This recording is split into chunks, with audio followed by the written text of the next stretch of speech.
ఏంటి మీ గోల్స్, మీ ఎయిమ్స్ అన్నీ రీచ్ అయ్యారనిపిస్తుందా?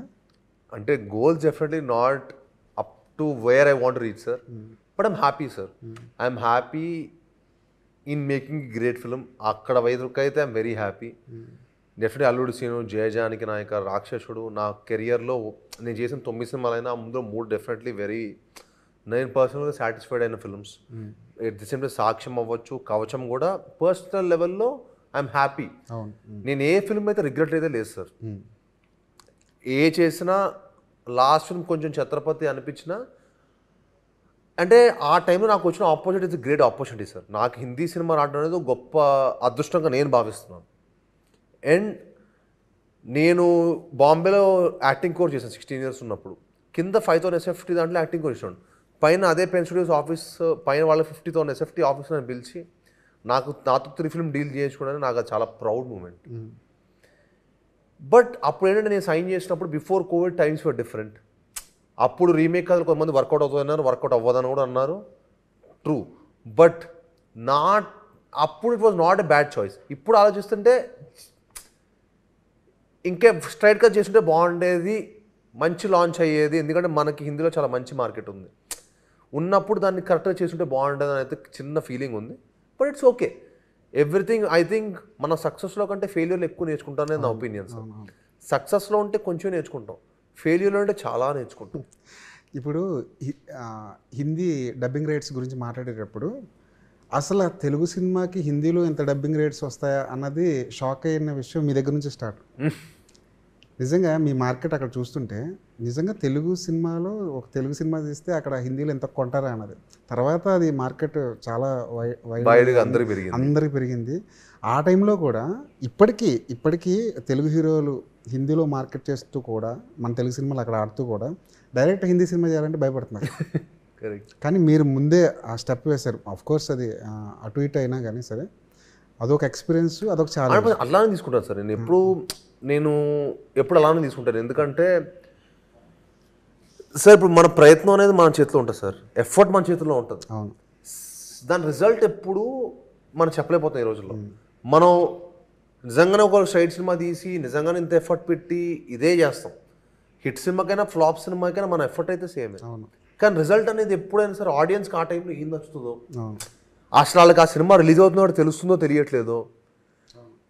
ఈరోజు చాలా పెద్ద టాస్క్ అయిపోయింది.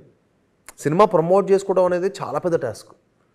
ఈ రోజుల్లో ఇంకో సినిమా తీసినట్టు ఉంది. అది సినిమా తీయడం ఒక ఎత్తు అయిపోయింది, దాన్ని ప్రమోట్ చేసుకొని రిలీజ్ చేసుకొని ఇంకో సినిమాలా ఉంది కష్టాలు. ఛత్రపతి టైంలో నాకు అనిపించింది పర్సనల్గా 2 మిస్టేక్స్ ఆ సినిమా చేయడం వల్ల. ఒకటి ఐకానిక్ రీమేక్ చేయడం, ఒకటి రెండోది ఐకానిక్ సినిమాని చేయడం ఒకటి అనిపించింది నాకైతే. అవును సార్, అంటే కానీ అందుకే కదా సార్ ఇప్పుడు తెలుగు సినిమా అవును కానీ హిందీలో చేశా. అవును అవును అలా నేను అనుకున్నాం. అదే మన థాట్ ఏమవుతుంది, తెలుగు సినిమా మనం హిందీలో రీమేక్ చేస్తాం కదా అనుకున్నా, అక్కడ ఎవరు తెలియదు కదా అనుకున్నా. బట్ కోవిడ్ అప్పుడు ఏమైందంటే అందరికీ చూసేసారు. సెకండ్,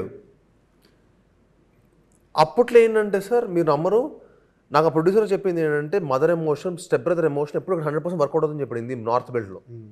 మీరు బాహుబలి చూసుకున్నా, కేజీ చూసుకున్న మదర్ ఎమోషను, బాహుబలి చూసుకున్న mother emotion plus step brother emotion. So Rajamouli గారి సినిమా ఎమోషన్స్ ఎప్పుడు వర్కౌట్ అవుతుంది నాకు అది ఇది అని చెప్పేసి తెలియకుండా నన్ను కూడా ఏమంటే మనం మేబీ కరెక్ట్ ఏమో అనుకుంటాం కదా, అందరు కలెక్టివ్గా తీసుకునే ఎఫర్ట్ ఉంటుంది ఎప్పుడు. పైగా ఓవైపు వినాయక్ గారు ఉన్నారు, ఉంటుంది మనకి హ్యాపీ కదా సార్ ఉంటే. మనకు అల్లుడిచినప్పుడు మనకి ఎలా మన లాంచ్ ఎలా బాగుండిందో హిందీలోకి వెళ్ళినప్పుడు సార్ చేస్తే ఇంకా బాగుంటుంది, ఇదే మైండ్ తో వెళ్ళాం.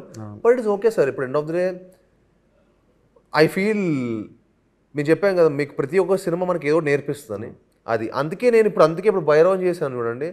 ఇప్పుడు ప్రభాస్ గారు సినిమా రీమేక్ చేస్తా, సూరి గారి సినిమా కూడా రీమేక్ చేస్తా. అది నా స్టైల్. నాకేంటంటే నేను ఎప్పుడు ఈ యాక్టర్ ఏ క్యారెక్టర్కైనా ఫిట్ అవుతాడు.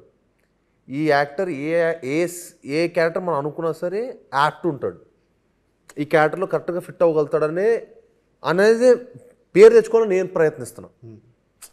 ఇప్పుడు అక్షయ్ కుమార్ గారు ఉంటారు సార్, టాయిలెట్ ఐ ప్రేమ్ కథ చేస్తాడు, ప్యాడ్ మ్యాన్ చేస్తాడు, అవును, సూర్యవంశీ చేస్తాడు, కేసరి చేస్తాడు.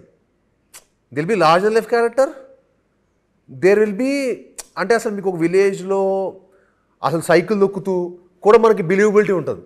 అవును. నాకు ఆ ఇమేజ్ కావాలి సార్. నాకు ఒక అజయ్ దేవ్గన్ గారు, అక్షయ్ కుమార్ గారు చేస్తారు చూడండి, ఏ రోల్ చేసి వీళ్ళు భలే యాప్కి ఫిట్ అయిపోతారు. ఇప్పుడు ఆయన కూడా ఉంటుంది, రైడ్ ఉంటుంది, ఫిట్ అవుతారు. సింగం చేస్తే ఫిట్ అవుతాడు. సో నాకు ఎప్పుడు అలాంటి ఇమేజ్ తెచ్చుకోవడం నాకు చిన్నప్పటి నుంచి ఉండింది సార్. ఎందుకంటే బోల్డ్ జానర్స్ ఉంటాయి సార్, బోల్డ్ రకరకాలైన సినిమా, అన్ని రకాలైన సినిమాలు మనం చూసాక మనం ఇక్కడ పెరిగాం. అవును. మన స్పెషల్ ఇండియన్స్ ఏంటంటే మనకు ఒక కూర సరిపోదు సార్. మనకు పచ్చడి కావాలి, మనకు ఒక ఆకుకూర కావాలి, పప్పు కావాలి, పెరుగు కావాలి, తర్వాత స్వీటు కావాలి. అవును. సో మనమే ఇన్ని వెరైటీ ఆఫ్ ఫుడ్ తింటున్నప్పుడు అన్ని వెరైటీ ఆఫ్ సినిమా చేయాలని నేను ఎందుకు కోరుకోకూడదు? మన సినిమా కూడా ఒక జోనర్కి ఫిక్స్ అయి ఉండదు. ఫిక్స్ అయి ఉండకూడదు. ఉండదు.